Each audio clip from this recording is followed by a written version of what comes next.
मियाँ साहब आ रहे हैं, आप इस्तकबाल के लिए जाएंगे? सर हमें इस प्रोटोकॉल में कोई दिलचस्पी नहीं है, आए या ना आए। जन्नत में दिलचस्पी है?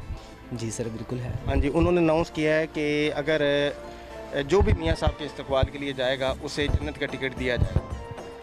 नहीं सर हमारा कोई जाने का प्रोग्राम नहीं अभी तो आपने कहा जन्नत में है। जाएंगे उधर तो अल्हम्दुलिल्लाह सबने जाना है, मुसलमान है तो जन्नत में इनसे टिकट नहीं लेंगे? नहीं सर बाइक भी दे रहे हैं? कोई मसला नहीं सर, आप जाएँ आप ले लें। बहुत शुक्रिया।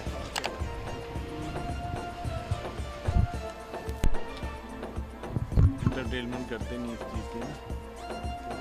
क्या इन सारी चीज़ों की ज़रूरत है इस्तकबाल के लिए? कुछ नहीं होता, अनाउंसमेंट क्यों हो? अवाम को बेवकूफ़ बनाया जा रहा है और कुछ भी नहीं। बहुत शुक्रिया। अस्सलाम वालेकुम। मियाँ साहब आ रहे हैं, उसके इस्तकबाल के लिए जाएंगे?